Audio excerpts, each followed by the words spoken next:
Muy bien, estupendo.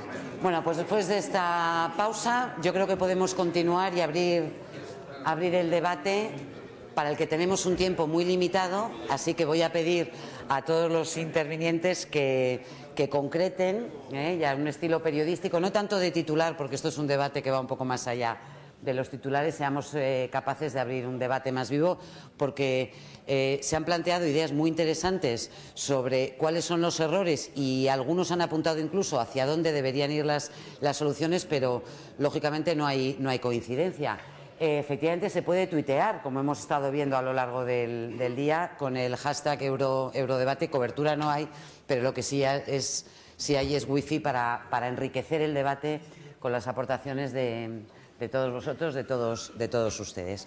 Le voy a plantear a Enrique Barón, que ha sido presidente y vicepresidente del Parlamento Europeo, que es autor de unas memorias deliciosas y yo creo que imprescindibles para entender además cómo se ha ido construyendo Europa en estos últimos años, porque él ha sido desde las Cortes Constituyentes españolas, pero luego en el Parlamento Europeo, no solamente testigo, sino protagonista activa de la construcción y de la integración europea. Le voy a plantear a él que abra ya el turno de debate, Enrique, con una pregunta clarísima.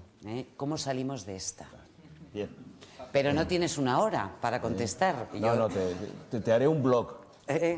Bueno, Enrique Barón es también bloguero del Huffington Post, donde yo les recomiendo a todos que sigan sus posts porque acierta con la idea y con ese trazo impresionista que a veces ayuda a entender un poco mejor, no la totalidad, pero sí alguno de los aspectos más oscuros de los temas que nos preocupan. Muchas gracias, Montse, y buenos días, si puedo decir, conciudadanas y conciudadanos europeos. Porque estamos hablando de dinero todo el rato, pero hay que hablar de la ciudadanía. Y yo voy a saludar esta iniciativa de la presidencia irlandesa, y no hablo bien de la Fundación Carlos de Amberes porque soy del equipo también. Entonces, y me voy a remontar a la cumbre que se celebró en el Castillo de Dublín en marzo de 1990, recién caído el muro de Berlín, y que fue la cumbre en la que se planteó precisamente como índice de materias la unión monetaria, el aumento de legitimidad de las instituciones comunitarias, se decía entonces, y el desarrollo de una política de seguridad y exterior común. Y eso se empezó en Dublín, en un momento en el que pasábamos como consecuencia de la caída del muro, y quiero recordar una cosa que me parece que es significativa. No sabíamos entonces que 2/3 de los tanques soviéticos que había en Alemania del Este no funcionaban, no lo sabía ningún servicio de inteligencia occidental. Y lo digo en una semana en que el último tanque norteamericano ha salido de Alemania. Es decir, que hay que situar las cosas en contexto. Entonces, bueno, nos dimos cuenta de que, y yo defendí la tesis del Parlamento, de que no había solo que ir a la unión monetaria, sino a la unión económica y política, y eso fue lo que condujo al Tratado de Maastricht, en el que introdujimos la moneda que estaba bastante balizada y elaborada a nivel técnico por ese cuerpo, diríamos, ese intelectual colectivo que son los banqueros centrales, que tienen como gran escuela Basilea, el Banco de Pagos de Basilea, y ahí también se puede decir otra cosa, y es que los alemanes han acabado de pagar la deuda de la Primera Guerra Mundial el año pasado. También hay que tomar nota de eso. Entonces, nosotros en el Parlamento hicimos una cosa, no solo el Parlamento Europeo, los parlamentos de los 12 países de la entonces Comunidad. Yo lo propuse y nos pusimos de acuerdo en una autoconvocatoria, nos reunimos en Roma en la primera conferencia de parlamentos de la Comunidad Europea en octubre de 1990. El ponente de la resolución, que es la que, diríamos, plantea lo que luego se aprobó en Maastricht, fue el presidente de la Cámara de Representantes belga, el presidente Nothomb. Y lo digo porque es que parece que nos acabamos de conocer todos. Y en aquella conjura, en aquella conspiración, se planteó el que había que ir más allá pues, del mercado común, del mercado interior, y que había que dar el paso a la política.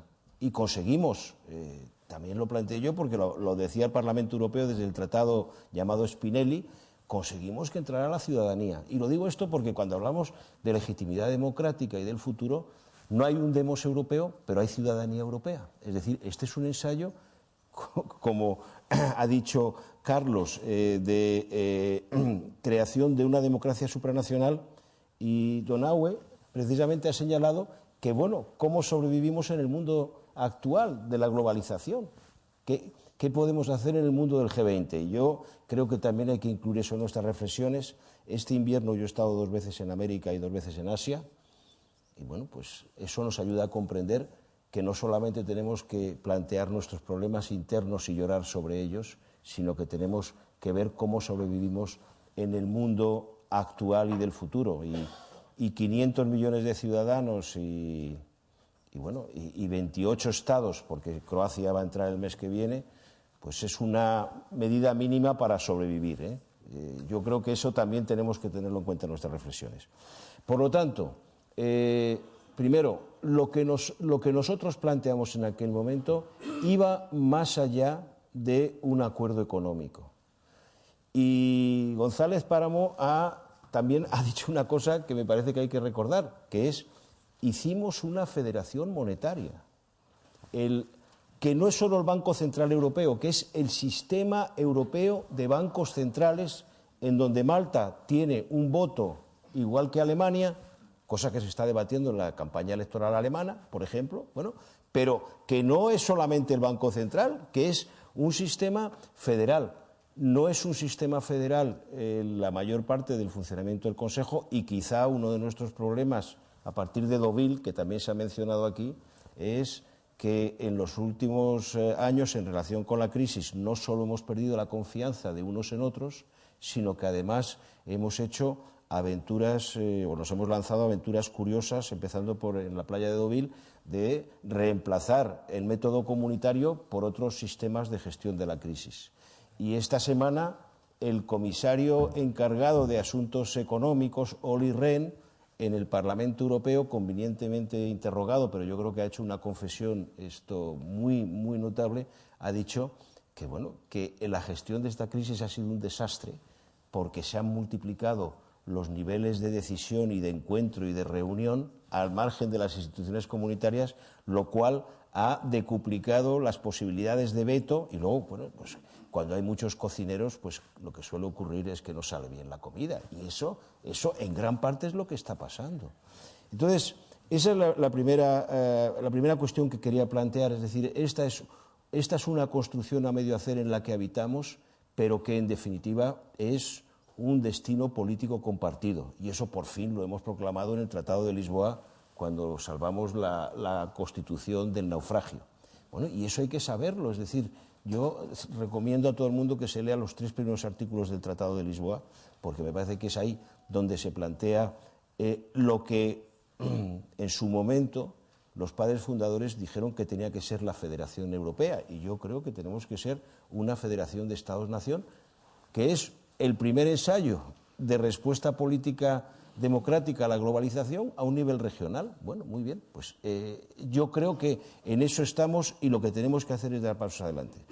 En relación con los parlamentos nacionales y el Parlamento Europeo, y ahí tengo que decir que Ignacio Molina me pidió hace 2 o 3 años que hiciera una reflexión sobre eso, que luego ha dado origen a un trabajo que está haciendo un consorcio científico de universidades europeas, Cambridge, Maastricht, Sciences Po y Colonia, y que me parece muy interesante, y es, primero, los europeos estamos de acuerdo en que el sistema político que queremos desarrollar es la democracia parlamentaria. Afirmación revolucionaria cuando uno ve la historia de Europa en la primera mitad del siglo XX, desde el fascismo, el nazismo, el franquismo al estalinismo. Es decir, que bueno, ese es un elemento básico. Y luego que, bueno, cada uno en su casa ha ido construyendo esa democracia parlamentaria, bueno, pues tal como lo entiende. Aquí se ha hablado esta mañana, y el señor Duke ha sido, y yo estoy bastante de acuerdo con él en lo que ha dicho el Parlamento Europeo, de esa torre de Babel que funciona, ha dicho una cosa que me parece muy importante, y es que el Parlamento Europeo manda mucho más, quizá salvo los ingresos, manda mucho más que los parlamentos nacionales. Y no solo el Bundestag, porque el Bundestag ha tenido que intervenir más porque se lo ha impuesto el Tribunal Constitucional, cosa que no se dice.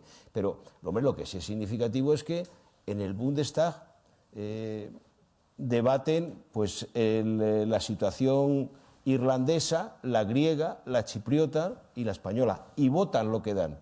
Nosotros damos también. Es que una cosa que nos ha explicado, por ejemplo, es que cuando se produce un rescate parcial o total, pagamos todos. Y en este momento lo que estamos pagando como España, si se hace el balance, pagamos más de lo que nos dan. O sea, estamos ejerciendo la solidaridad de la peor manera posible. Y aquí, en este punto, yo, desde luego, me niego a hacer campaña a favor de la señora Merkel, porque, claro, si yo fuera alemán y todo el mundo dice que esa señora manda mucho, pues la votaría.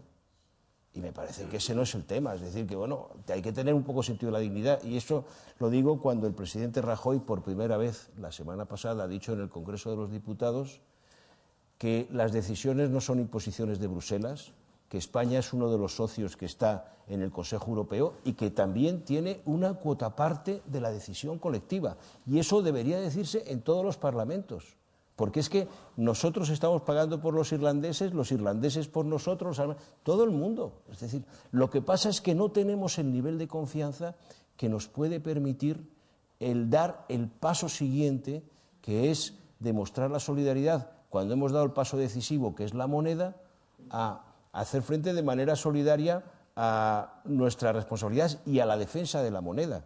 Yo en eso creo que no es solo los eurobonos, tenemos que ir al Tesoro Europeo y tenemos que transformar. Por ejemplo, hay dos instituciones de las que nos ha hablado hoy que se llaman en siglas el FEF y el MEDE, que son el Fondo de Estabilidad y el Mecanismo de Estabilidad, que bueno, son pasos que yo me gustaría que fueran hacia una agencia europea de la deuda que fuera la base del Tesoro, pero que al final no acabamos de comprender cuando se negocia esto en las cumbres, ¿verdad? No acabamos de comprender cuáles son los límites y los requerimientos, y está pues desde la prensa hasta todos los ciudadanos tratando de saber qué pasa con esas cartas que se escriben. Yo pienso, y yo lo he escrito, que en Europa nos hace falta un Hamilton. Y sobre la relación parlamentos nacionales, Parlamento Europeo, solamente una cosa más.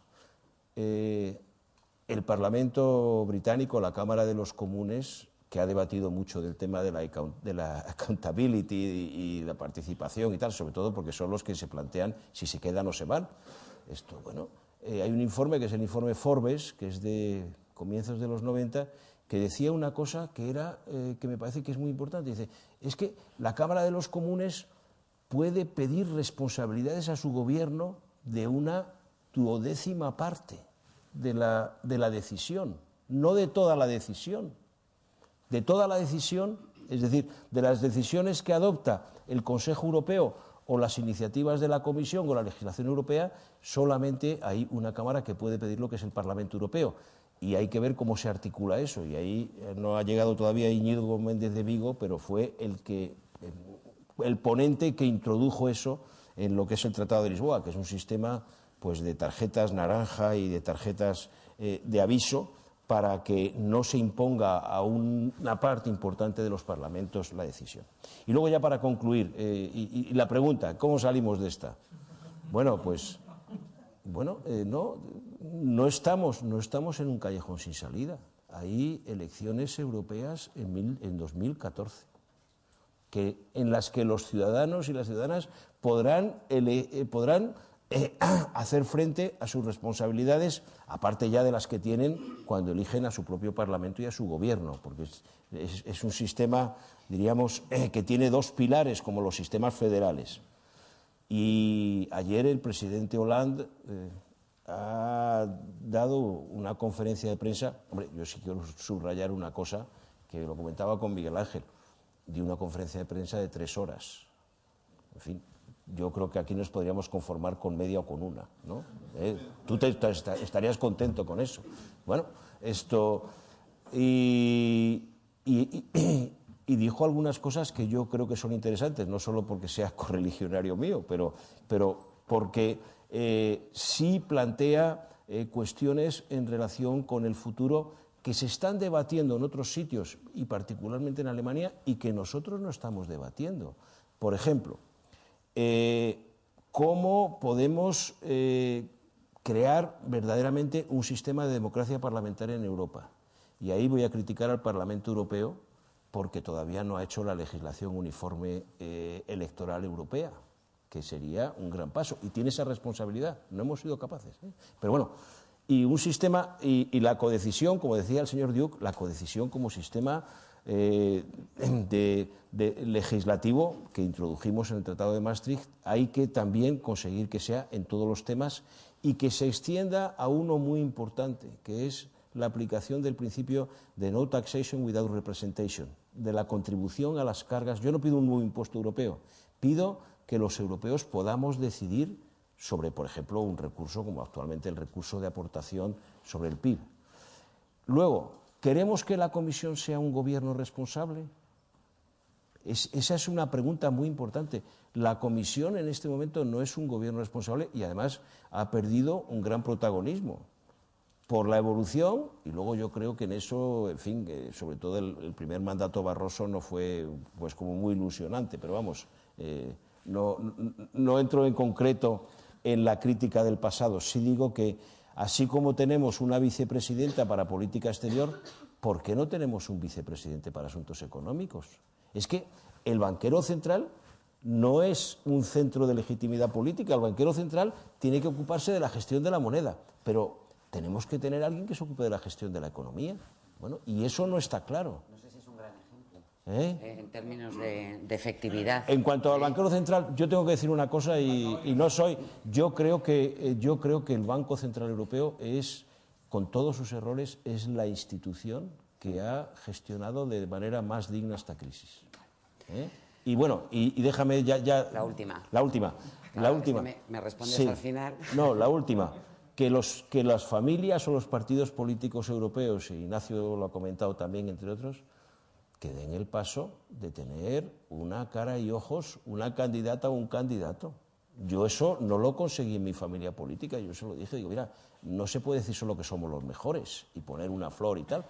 Tiene que haber eso, y además tiene que haber un compromiso que no sea solamente la adición o la suma o la resta de las cuestiones nacionales y del voto de castigo, y ahí tiene que haber un aspecto educativo muy importante, porque si queremos, y tú lo comentabas, Carlos, si queremos que cambie el escenario, tenemos que cambiar a los protagonistas, y me parece que ese es uno de los desafíos más importantes que tenemos, y ya me callo.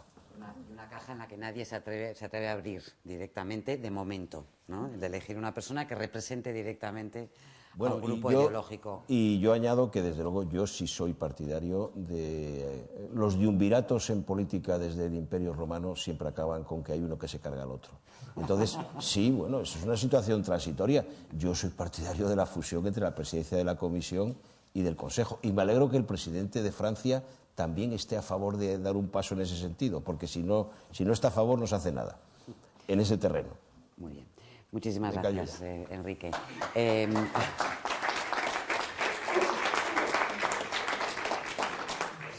José Ignacio Torreblanca es profesor en el Departamento de Ciencia Política y Administración de la UNED, y es además el investigador principal y director de la Oficina de Madrid del Consejo Europeo de Relaciones Exteriores. Colabora habitualmente con medios, especialmente con El País, y tiene un blog delicioso en elpaís.com, que es Café Steiner, en el que precisamente ayer hablabas del último Pew Research al que hacía mención, me parece que era Donoghue al principio de su intervención, con eso de si Europa es el hombre enfermo, o la Unión Europea es el hombre enfermo de Europa. Bien, bueno, gracias, Monse. Me decías en la pausa que la pregunta iba a ser ¿cómo salimos de esta? Y te he dicho que si no tenías nada más fácil para cerrar, pero seré responsable y diré que no creo que efectivamente sea tan complicado. Para salir de aquí tenemos que saber por dónde hemos entrado y desandar el camino, ¿no? Y yo creo que la respuesta es que tenemos que salir por la puerta, no salgamos ni por la ventana ni por el tejado, que es lo que hemos estado haciendo, lo que parece que a veces hemos tenido la tentación de hacer. Hemos entrado aquí vía una crisis financiera de dimensiones globales, y eso tiene que ser parte de la solución de por donde salgamos. Hay un dato que se queda escondido en la comunicación del presidente Barroso, donde dice que las garantías de los Estados miembros de la Unión Europea al sector financiero en la actualidad vigentes son de 4,5 billones de euros, ¿no?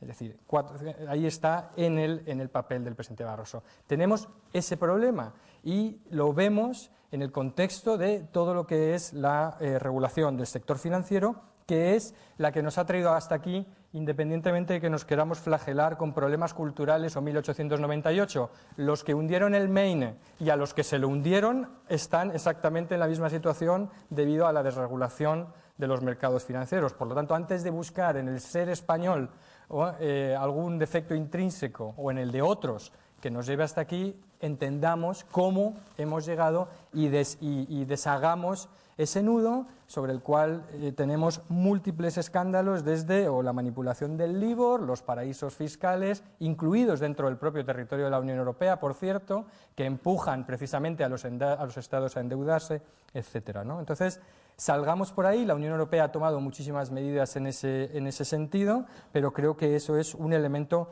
fundamental. Esa crisis no ha afectado a todo el mundo de la misma manera. A los que teníamos problemas de gobernanza o que teníamos un diseño defectuoso de una moneda común, nos ha afectado de una manera más agravada. Por lo tanto, arreglemos precisamente, y creo que la intervención de José Manuel en ese sentido es absolutamente central y no se puede decir más ni mejor. Tenemos un euro que tiene problemas de diseño y que ha agravado los efectos de la crisis, porque otros que tenían problemas muy parecidos han salido antes o tienen la capacidad de hacerlo. Por lo tanto, arreglemos esos problemas, y el punto clave efectivamente es la unión bancaria, de la cual pende todo lo demás, y en el momento en que tiremos de esa cereza, pues las demás irán saliendo. Además de un problema de diseño de la unión monetaria, tenemos un problema de diseño político que también, indudablemente, como se ha puesto de manifiesto aquí, ha agravado los problemas de la crisis. Tenemos un problema de desgobierno,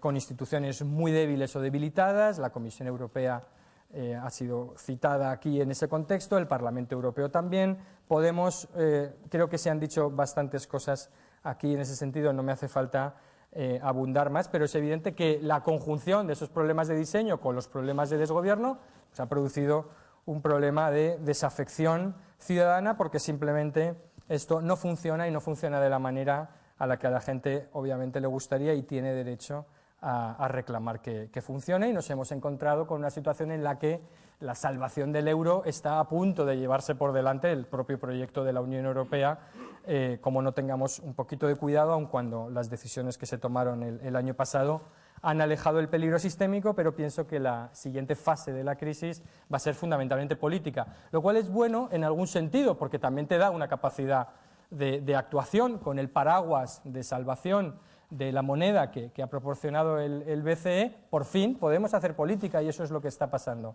Pero el periodo de septiembre de las elecciones alemanas a mayo al de las elecciones europeas va a ser un periodo de confrontación política que me parece en el fondo adecuado, siempre que mantengamos los tonos y las formas dentro de Europa, cosa que a veces no está muy garantizada y se están perdiendo muchas formas que son esenciales, pero eso es parte también de lo que tenemos que arreglar, porque nos estamos metiendo en ese pozo. Y el tercer elemento que a nosotros nos agrava efectivamente la crisis y que se ha discutido aquí también es que, como dice Warren Buffett, ¿no?, cuando la marea baja, pues se ve quién se bañaba desnudo, ¿no? Y en este caso la democracia española pues también tiene problemas de desempeño económico y político muy evidente, que sufre de sus propios problemas de diseño y de sus propios problemas políticos con su propia crisis política. Y ese es un elemento también que está entrelazado y que es la puerta también por la que tienes que salir, porque es en la que los españoles nos hemos situado también en un elemento, en una situación agravada de la crisis, y tenemos que ser también responsables y entender que sin arreglar nuestro sistema político e institucional, igual que se lo demandamos a la Unión Europea, no saldremos de aquí. Y en ese sentido, las reflexiones sobre democracia que se han hecho creo que son muy importantes. Yo, y lo digo con toda sinceridad, me gustaría me hubiera gustado en los últimos 5 años o en los próximos siguientes ver al presidente de la Comisión de Presupuestos de las Cortes Generales participar en algún debate sobre la gobernanza del euro, sobre la fiscalidad, sobre algo que tenga que ver con esta cuestión, porque nuestro Parlamento, y en este caso la Comisión de Presupuestos, es una entidad inane e inerte desde el punto de vista democrático. Yo no sé ni siquiera si el presidente de la Comisión de Presupuestos sabe qué es el Annual Growth Survey, que quiere decir que él no preside muchas cosas que quizá sin su conocimiento. Por lo tanto, tenemos mucho que ganar reforzando nuestra democracia, sin que eso signifique debilitar la democracia europea y pensar que esos son juegos excluyentes. Y la prueba, efectivamente, la tenemos en Alemania, y lo diré como un elogio, que están demostrando que efectivamente tener un sistema político que funciona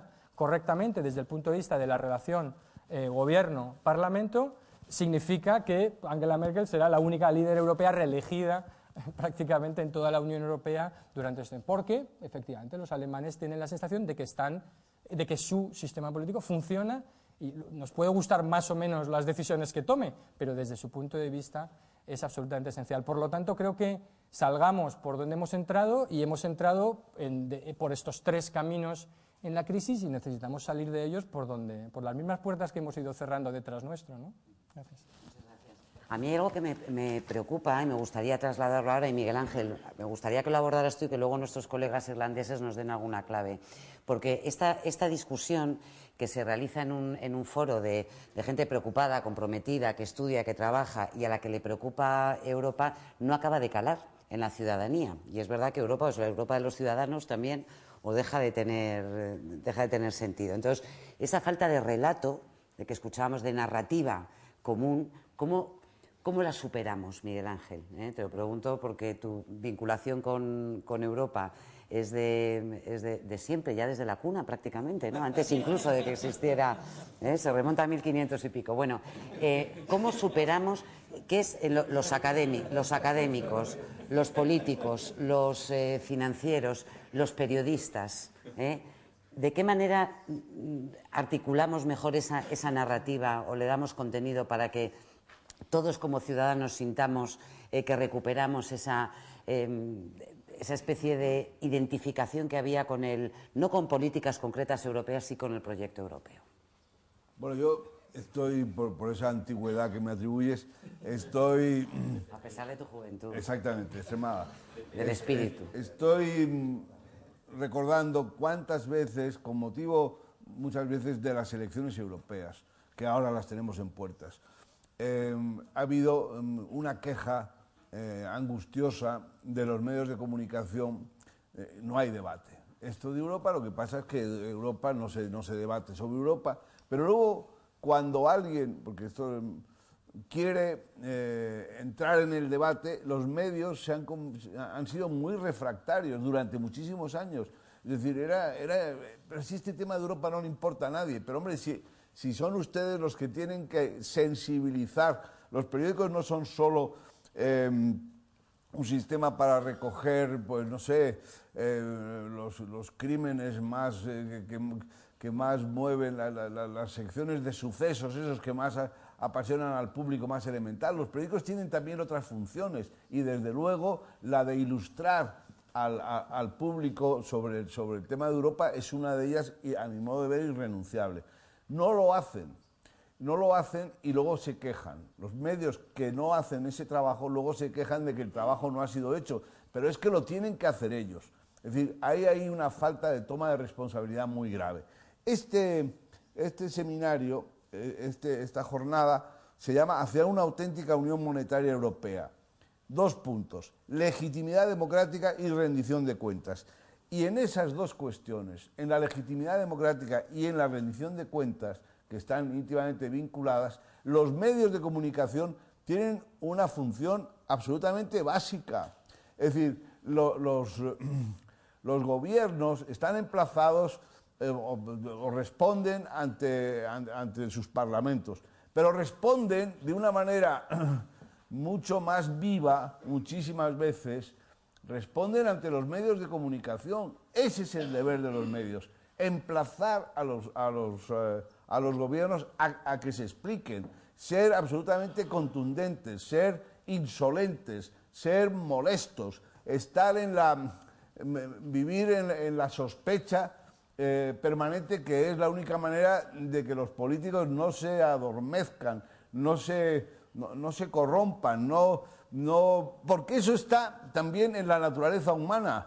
Dice, bueno, es que claro, los países del norte, las virtudes, el no sé qué, los luteranos, en fin, todas estas cosas que nos han contado. Los países del sur ya se sabe la siesta, el no sé qué. Oiga usted, acabamos de verlo en el gobierno de Baviera, hay nepotismo. ¡Ah! ¡Qué casualidad! No solo en Orense, también en Baviera. Es que en el banco, el Deutsche Bank, pues hay un agujero que ahora no sé qué, que estoy leyendo en el Financial Times.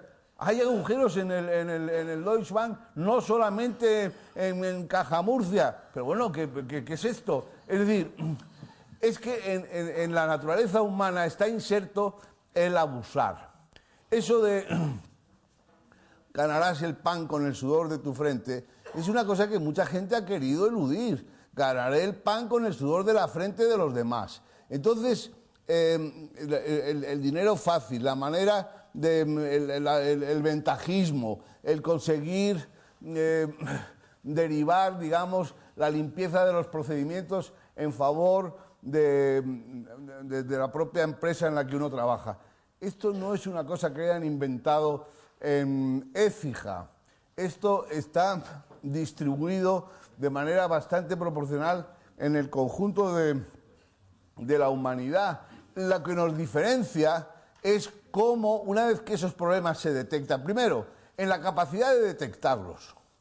Eso quiere decir la capacidad de vigilancia. Y segundo, en la reacción una vez que el problema se ha detectado. Entonces, claro, esto es lo que nos distingue. ¿Qué pasa? Que llevamos con Bárcenas a hombros desde el año 2010. Pero, hombre, de verdad, ¿no se podía este asunto tramitar con un poquito más de viveza? Este señor, o le sacamos de toda responsabilidad y nos ponemos todos al frente, el gobierno entero, Bárcenas es nuestro y por aquí no pasaremos y no sé qué, o bien decimos, pues mire usted, no tenemos más remedio que entregar a este señor cuanto antes, limpiar esta situación cuanto antes, porque eso es lo que nos resta credibilidad. Es decir, estos señores no reaccionan, estos señores están anestesiados, son incapaces de que el señor que ha hecho un aeropuerto en Castellón, un aeropuerto peatonal, que es una nueva fórmula que se ha encontrado, en fin, que seguramente va a conmocionar Europa y su sistema de transporte, este señor sigue ahí, tan contento, pero no es posible, pero ¿cómo es posible?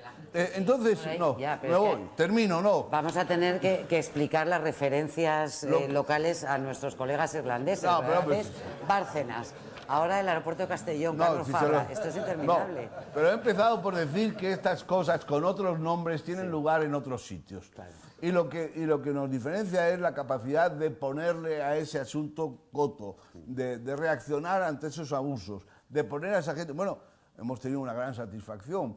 A nadie se le desea un mal, pero yo cada vez que entra un banquero en la cárcel, pues en fin, siempre pienso que es un alivio.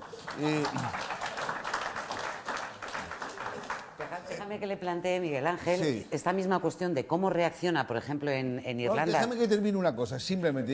Fíjate, yo no soy como Enrique, yo verás que rápidamente termino. Mira, queridísima, se ha hablado de las elecciones. Las elecciones es el Jordán, es donde la gente, bueno, vamos a ver ahora, rendición de cuentas y ahora estos a la calle y estos...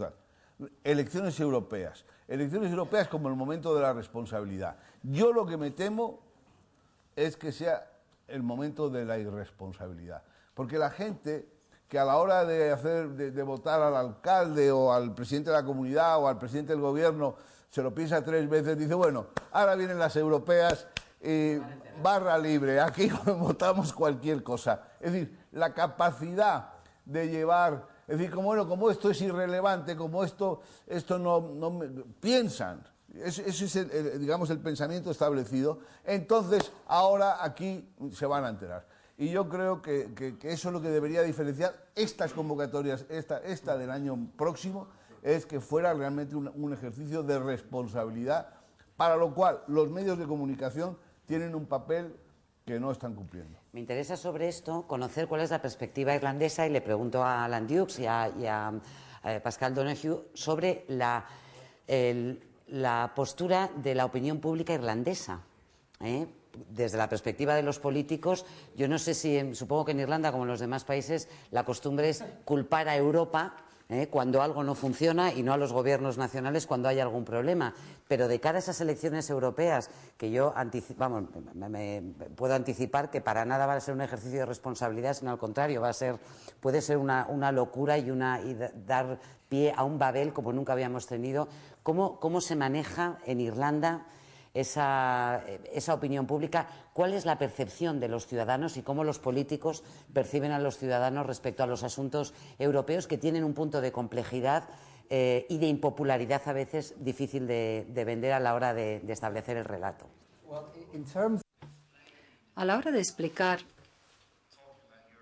de hablar de Europa a los ciudadanos en Irlanda, la diferencia decisiva que tenemos nosotros en Irlanda es que es obligatorio celebrar un referéndum cada vez que se introduce un cambio en el tratado.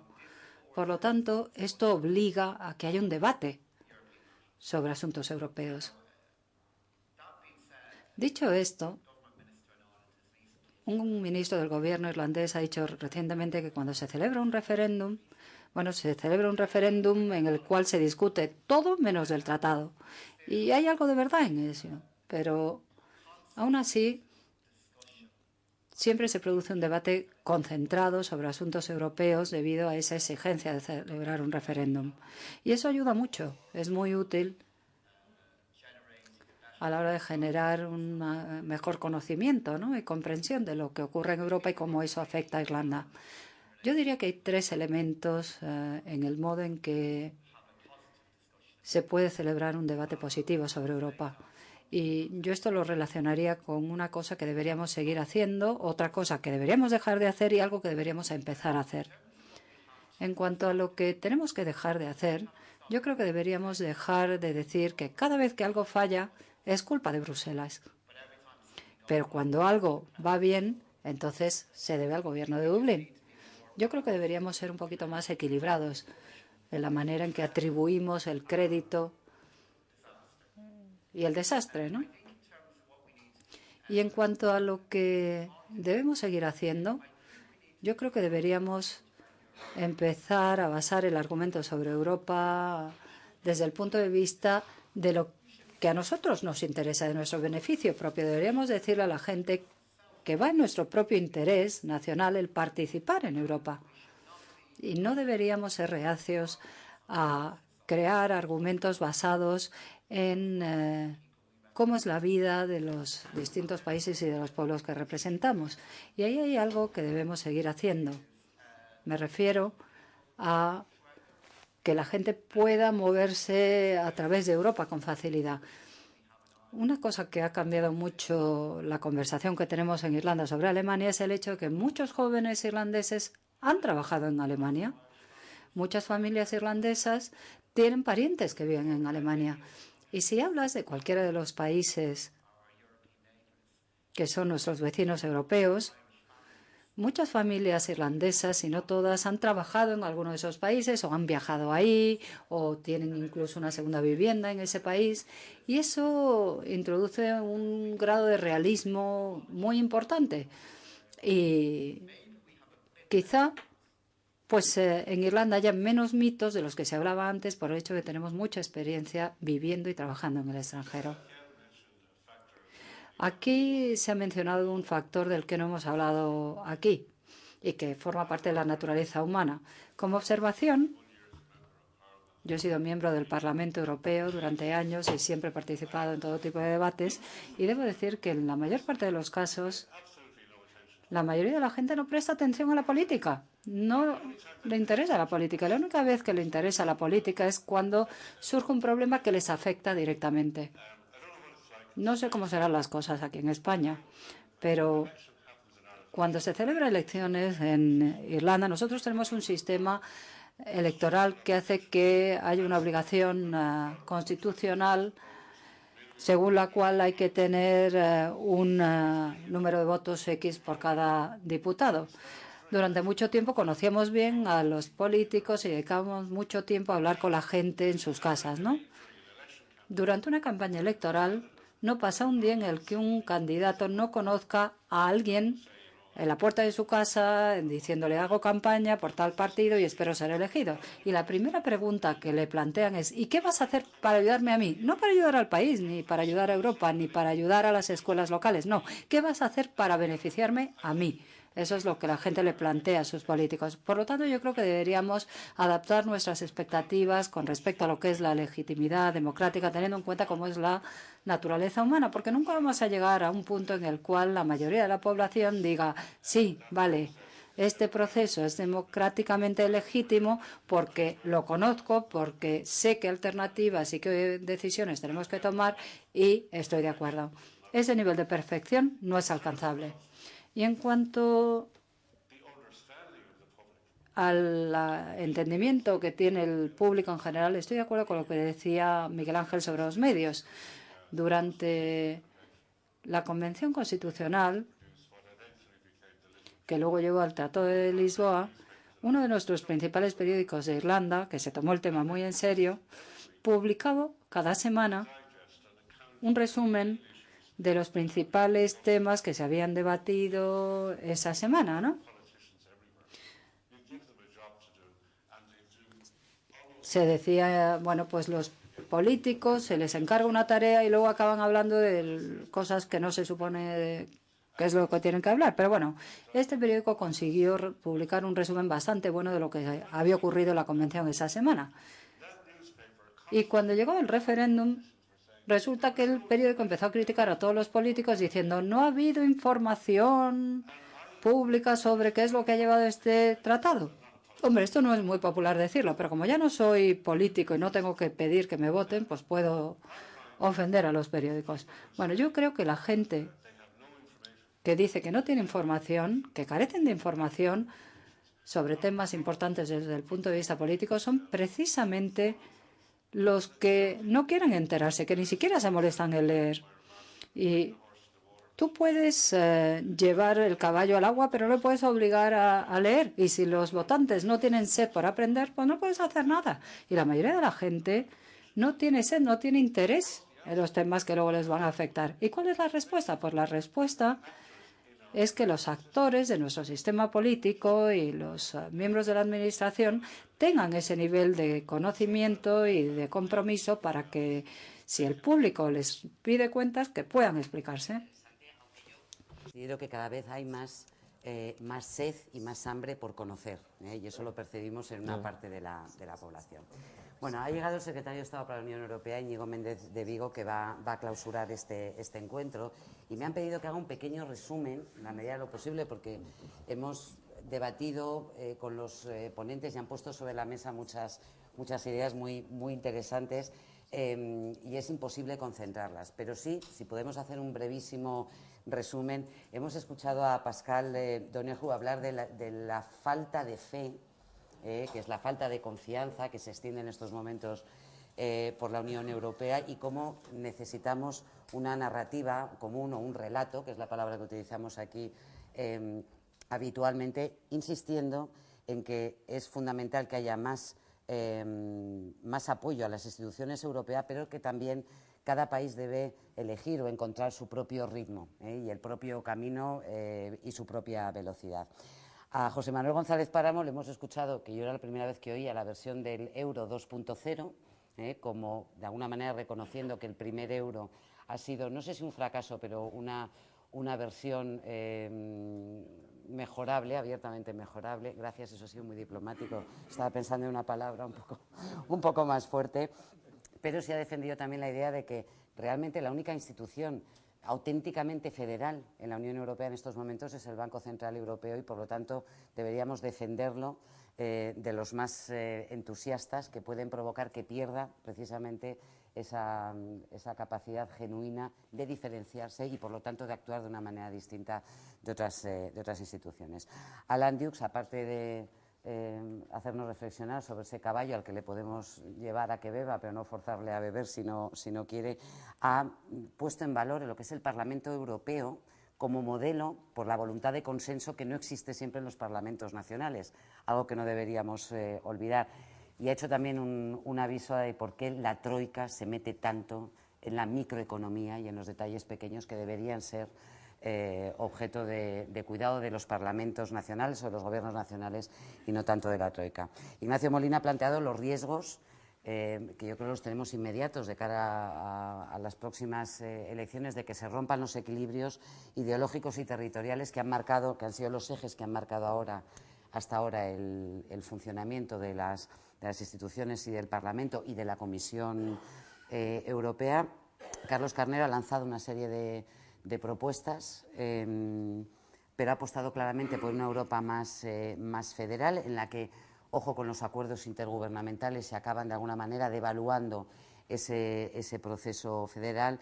Y Enrique Barón, bueno, es una delicia siempre escucharle poner en contexto quiénes somos, ¿no?, dentro de pues esos datos de Pew Research o de los que vemos en el Eurobarómetro de desafección por las instituciones europeas, qué es lo que hemos hecho y hacia dónde podemos avanzar, y proponiendo también una fusión de las presidencias, presidente de la Comisión y el presidente del Consejo, que se debatirá.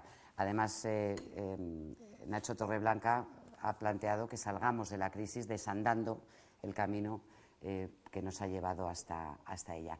Y fíjate, Miguel Ángel, yo te quería, hablando del papel de los medios de comunicación, y es verdad que los medios no siempre tratamos bien la cuestión europea, pero déjame solamente que te diga que mi experiencia en la cadena SER, con dos ponentes, con Alejandro Cercas y con Íñigo Méndez de Vigo, cuando estaba en el Parlamento, de hacer debates sobre Europa que interesaran a la audiencia y los cuales tuvimos un feedback maravilloso, fue precisamente gracias a la capacidad de ellos dos de traducir que lo que estábamos hablando no era una construcción abstracta, sino era algo que afectaba a todos y cada uno de los ciudadanos y que por eso deberíamos estar pendientes y participar activamente en un debate. Luego, a veces, no se trata solo de que no queramos hacerlo, sino de encontrar las personas, como parte de como los ponentes que han participado en una mesa, que son capaces de transmitir y de hacernos partícipes de ese debate. Pero aparte de ese trabajo magnífico, Monse, que tú hiciste...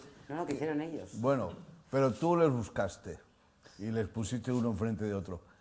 ¿Alguien más? ¿Hay alguien más ahí? ¿Alguien más en alguna otra emisora, en algún otro canal de televisión hizo algo parecido, análogo? ¿Qué capacidad de contagio tuvo ese buenísimo ejemplo que disteis? Pues yo creo que más de un colega se quedó sorprendido con la capacidad que teníamos. Eso también funciona por efecto contagio, Miguel Ángel. Bueno, me gustaría dar la palabra al secretario de Estado para la Unión Europea, que yo creo que de todos es conocido su larguísima trayectoria y su trabajo ingente en el Parlamento Europeo desde... Íñigo Méndez de Vigo lleva en el Parlamento Europeo también desde la cuna. Desde el 92, sí, nací ya en Europa. Muy bien, por favor. Gracias. ¿Qué tal? Buenos días o buenas tardes. Me han puesto aquí un micrófono, yo creo que aquí no tengo, yo creo que con esto vale, ¿no? Bueno, muchísimas gracias por invitarme. Siento haberme perdido este debate que, por lo que ha contado Monse, tiene pinta de haber sido muy interesante, pero como aquí somos todos viejos sospechosos, yo creo que nos conocemos todos, pues estoy seguro que has tenido una gran calidad. Y quiero comenzar estas palabras agradeciendo al embajador de Irlanda, Justin Harman, toda la actividad que está mostrando a lo largo de la presidencia. Me decía una colaboradora antes, nos gusta mucho que venga usted tanto. Y yo, bueno, pues que hacen ustedes cosas interesantes. Si yo creo que cuando uno hace cosas interesantes, la gente también acude. Y creo sobre todo que todos los aspectos culturales de la organización de actos que está llevando a cabo la presidencia, pues va en la muy buena dirección. Y agradecerle, y no como una cláusula de estilo, sino yo creo que de corazón a Miguel Ángel Aguilar, todo lo que Miguel Ángel Aguilar hace y ha hecho por la construcción europea. El otro día coincidíamos en los premios Salvador de Madariaga en Tenerife hoy organizar estos actos. Organizar estos actos cuando lo que falta son los sponsors y la gente pues pone dificultades. Es muy difícil hacerlo. Pero Miguel Ángel siempre tiene entusiasmo porque sabe que es importante. Y es verdad que lo es. Es decir, este no es un acto más, sino el explicar Europa, hacer pedagogía, escuchar a los demás, en un momento en el que los sondeos muestran que efectivamente hay cierta desafección, pero al mismo tiempo muestran el interés de en este caso de los españoles, que dicen no queremos más Europa. Parece que Europa no cumple las expectativas, pero no se produce como en algún otro país un rechazo, sino todo lo contrario. Lo que se dice es más Europa. Yo creo que este tipo de debates donde explicamos o pretendemos explicar qué significa más Europa, cuáles son los retos que tenemos por delante y también cuáles son las incomprensiones que encuentra en estos momentos Europa, me parece que son enormemente importantes. Por lo tanto, Miguel Ángel, muchas gracias. De verdad, no sé cómo te lo podremos pagar, pero la labor que has hecho, no de siempre, hasta en aquel programa que tenías en Telecinco llamado Entre hoy y mañana, que los amigos llamamos Entre mañana y pasado, porque acababa siendo a las 4 de la mañana, pero desde siempre Miguel Ángel Aguilar es un europeísta de vocación y, por tanto, ejerce la vocación, que es lo más hermoso que uno puede hacer. Bien, yo creo que España e Irlanda, aprovechando la presencia de los señores Donoghue y Dukes, yo creo que son países que tienen una historia reciente común. Ninguno somos el país fundador de las comunidades. Los dos, en cambio, hicimos una apuesta muy directa y muy concreta por estar en el euro desde el principio. Lo cual, en el caso irlandés y en el caso español, los dos, es una apuesta muy concreta. Ustedes por su situación geográfica, su relación con Gran Bretaña. Nosotros, porque en aquel momento, la verdad es que cuando se planteó entrar en el euro, era muy difícil que pudiéramos entrar, porque no cumplíamos ninguno de los llamados criterios de convergencia para entrar. Pero hicimos un esfuerzo político y económico importante, porque nos parecía que no había que perder ese tren. Y la verdad es que a los dos países nos fue muy bien en un principio. El tigre celta, vean ustedes, nosotros llamamos el Smiling Spain de una editorial del Financial Times. Bueno, y luego nos ha ido mal a los dos también. Pero yo creo que el caso irlandés es un caso de reflexión interesante para ver que uno puede encontrarse en dificultades, que puede haber llevado a cabo una política económica que en vez de la convergencia lleva a la divergencia, pero también es un caso donde hay un gobierno y hay una oposición y hay un pueblo que decide salir adelante y después de unos esfuerzos dolorosos pero necesarios están saliendo adelante. Es decir, ustedes ya están en la senda del crecimiento.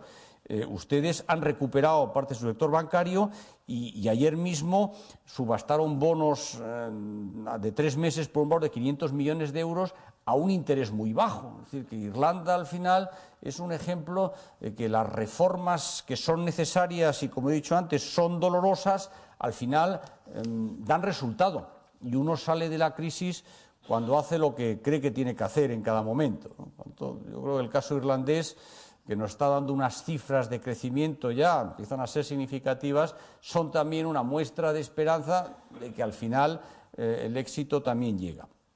Y esa es la idea que prima en el Gobierno de España. Es necesario hacer reformas que otros hicieron antes. Y ese afán reformista se da en este Gobierno. Nuestro amigo Alex Stubb, que fue amigo de varios en el Parlamento Europeo y hoy ministro de Asuntos Europeos, yo siempre le cuento las reformas que hacemos. Ya cuando me ve por los pasillos dice: "In Spain every Friday reform, reform, reform". Pero pues ya eso se ha quedado como una especie de broma que hacemos, pero es verdad. Reformar es muy difícil, es muy fácil decirlo, ¿no? Pero es muy difícil hacerlo porque a la hora de la verdad hay que tocar innumerables palos, hay que tocar muchos intereses, hay que cambiar muchas tradiciones, muchas inercias. Decirlo es fácil, hacerlo es muy complicado.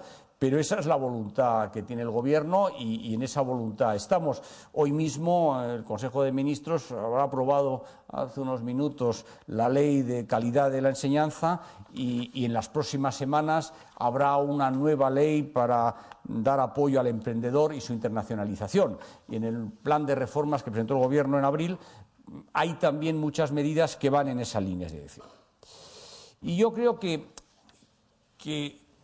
con la cautela con la que hay que hablar en estos momentos, sobre todo teniendo en cuenta pues, la cifra de desempleados que tenemos, pero yo creo que se empieza a vislumbrar ya noticias que son halagüeñas. Por ejemplo, las últimas noticias que hemos tenido ayer mismo de reducción drástica, primero del déficit público del Estado, pero también de las comunidades autónomas.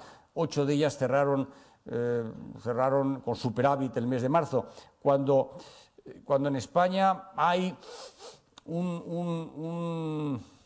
me salía tufillo, iba a decir tufillo, pero antiautonómico, ¿no? Oímos decir que las comunidades autónomas pues, gastan menos y algunos empiezan a decir que hay que suprimirlas. Yo creo que no hay que suprimirlas, que habrá que reformar, como en todas partes, pero creo que las comunidades autónomas, y hay que reconocerlo, y yo quiero reconocerlo aquí, están haciendo un enorme esfuerzo, porque las comunidades autónomas son Estado.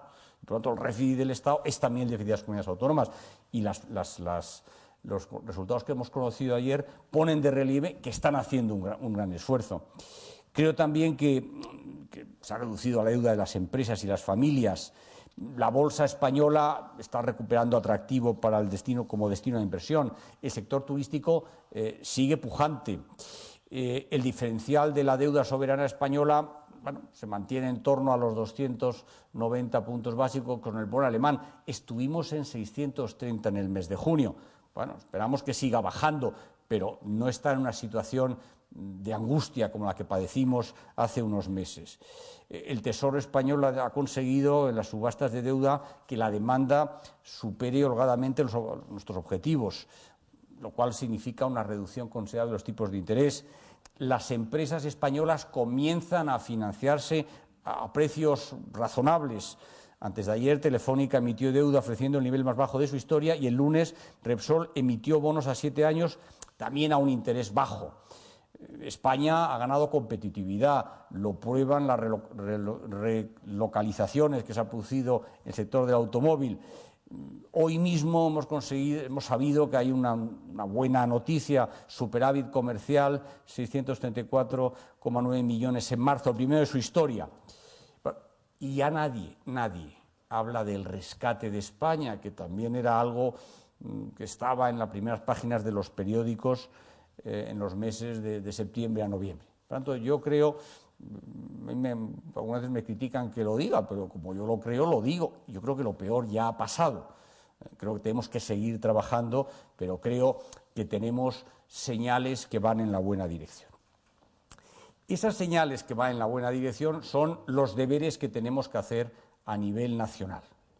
Y como antes he dicho, y antes se ha dicho aquí en el coloquio, las notas lo que ha dicho Monse, he tomado una nota, alguien lo ha dicho antes, una cosa son los deberes que hacen los Estados nacionales, que son distintos según hubieran aprobado los exámenes parciales o no, y otra lo que tenemos que hacer a nivel europeo. Y a nivel europeo se han hecho muchas cosas. Yo creo que si echamos la vista atrás y vemos cómo nos encontramos en el 2008, hasta ahora la verdad es que se ha legislado muchísimo a nivel europeo, muchísimo. Podemos criticar en ocasiones la lentitud, pero es que hay que tomar acuerdos a 27 y eso no siempre es sencillo y hay que tomar en cuenta muchas situaciones particulares de la economía de los Estados miembros y tampoco es sencillo. Pero yo creo que hemos hecho muchísimo. Si a mí me dijeran en el año aquel que entré en el Parlamento Europeo, que tú recordabas, Monse, en el año 92, que llegaría un día en que cualquier gobierno de la Unión Europea, antes de enviar su anteproyecto de presupuestos generales del Estado a las Cortes, lo tenía que enviar a Bruselas para ver si el proyecto se acomodaba o no a las orientaciones generales en materia de política económica, yo hubiera dicho que aquello era una revolución. Bueno, eso no sé si es una revolución o no, pero eso está en estos momentos vigente. En estos momentos los gobiernos discuten con Bruselas su anteproyecto de presupuestos generales del Estado. Es decir, hemos creado una serie de estabilizadores macroeconómicos que son como los semáforos que se encienden con luz amarilla, luz roja, cuando hay desequilibrios en los Estados miembros. Precisamente, ¿por qué? Para prevenir lo que no hemos visto en crisis que han sucedido en países miembros de la Unión Europea. Es decir, hemos hecho mucho. Hemos atribuido al Banco Central Europeo competencias en materia de supervisión bancaria. Luego habrá que desarrollar todo eso, pero eso lo hemos hecho en bastante poco tiempo. Yo creo que ahora tenemos por delante varias tareas a nivel europeo. En primer lugar, cumplir lo pactado. Yo creo que el Consejo Europeo de junio del año pasado tomó decisiones políticas de enorme calado. Bueno, hay que ponerlas en práctica. Y creo que tenemos que continuar en eso que llamamos la unión bancaria. Tenemos que ponerlo en práctica. Pero en segundo lugar, yo creo que tenemos una asignatura pendiente. El segundo de los grandes acuerdos que se tomó en el Consejo Europeo del pasado mes de junio era el Pacto por el Crecimiento, el llamado Growth Pact. Eso ha quedado en poco. No hemos conseguido desarrollar ello. Pero yo creo que tenemos que hacerlo. Tenemos que hacerlo ahora. Ayer el presidente Hollande fue muy claro en su entrevista, en las declaraciones que hizo en París. Nosotros venimos diciéndolo desde hace mucho tiempo. Creo que ha habido buenas señales, como por ejemplo la incorporación al marco financiero plurianual de un proyecto novedoso de impulsar el empleo juvenil, pero creo que tenemos que hacer más. Y creo que de aquí al mes de junio, porque este Consejo Europeo del mes de junio va a ser un consejo importante. Tenemos uno ahora, esta semana, que va a tratar de temas sectoriales de energía y de lucha contra el fraude fiscal, que es también importante, pero yo creo que el de diseño político va a ser el del mes de junio y creo que ahí tengo la sensación que de aquí al mes de junio vamos a ver muchas iniciativas y vamos a ver cómo entre todos las podemos conformar. Pero es importante en estos momentos que Europa crezca. Cuando nosotros llegamos al gobierno, lo único que escuchábamos era ajuste, ajuste, ajuste. Bueno, eso yo creo que todo el mundo está de acuerdo en que hay que reducir el déficit público, pero también hay que crecer. Y creo que esa idea es la que debe prender ahora. Primero tiene que prender en las cabezas de los dirigentes, pero luego tiene que concentrarse y tiene que traducirse en hechos concretos. Y es lo que yo creo que vamos a hacer en las próximas semanas. Bueno, y para hacer eso necesitamos contar con el acuerdo de la gente y con el empuje de la gente, ¿no? Yo creo que ese debate que estamos viendo, debate de ideas en los medios de comunicación, hoy había muchos artículos, uno por ejemplo de Nacho Torreblanca, pero de Ulrich Beck, bueno, eso significa, es bueno, significa que pensamos, que le damos vueltas a las cosas y que impulsamos las cosas, ¿no? Y ese es un ingrediente fundamental. Creo que habéis tratado aquí el tema de las elecciones del año que viene. A mí me preocupa mucho las elecciones del año que viene. ¿Por qué? Porque creo que la desafección te lleva fácilmente al desinterés. Y Europa en los últimos 60 años se ha construido sobre la base del consenso. Es decir, en ir avanzando paso a paso, creando solidaridades de hecho, pero con una voluntad de avanzar. El Parlamento Europeo, los sucesivos parlamentos europeos que yo he conocido, tenían esa voluntad de avanzar. Pero en estos momentos corremos un riesgo cierto, creo que eras tú el que lo decía, que la elección fuera una elección irresponsable, una elección contra, una elección en favor de opciones que son capaces de destruir pero no construir, de esos que luego forman grupos parlamentarios en los que lo primero que ponen a la hora de constituir el grupo es: oiga, yo no quiero tener nada que ver con este, no son capaces de tomarse un café juntos. Bueno, pues eso sería muy grave, porque lo que a mí me ha enseñado la construcción europea es que lo hacemos todo no ganando el 100% de lo que queremos, pero avanzando de forma inexorable.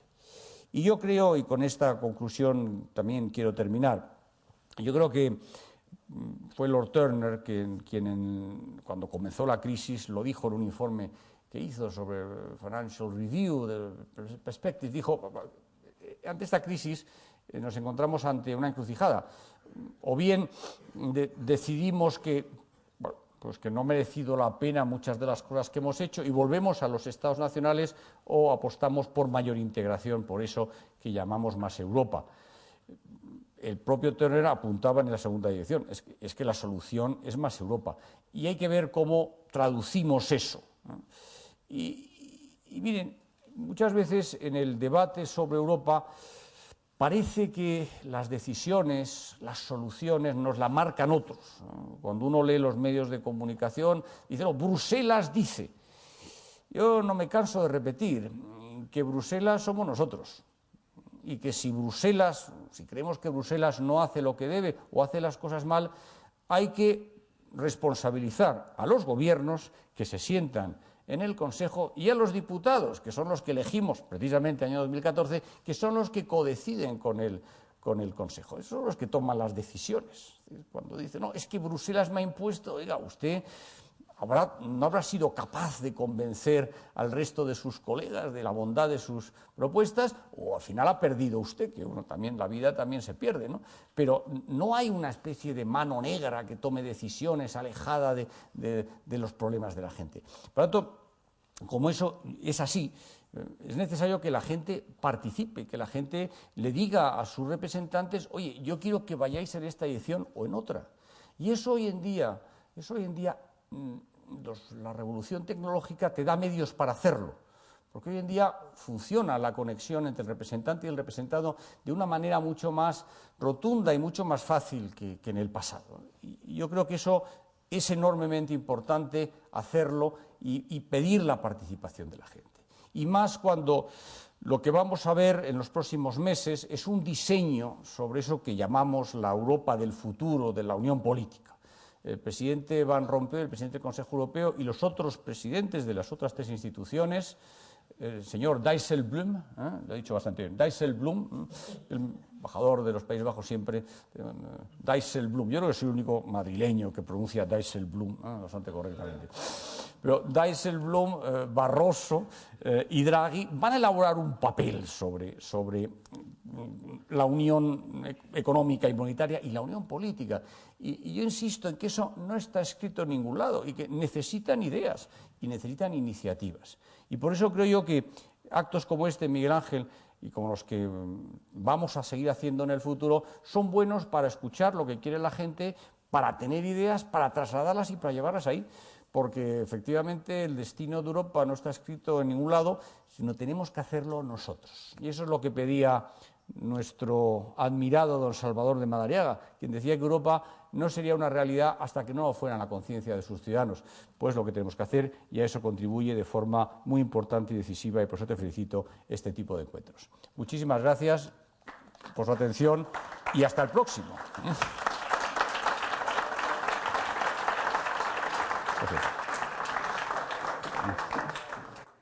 Bueno, hemos terminado.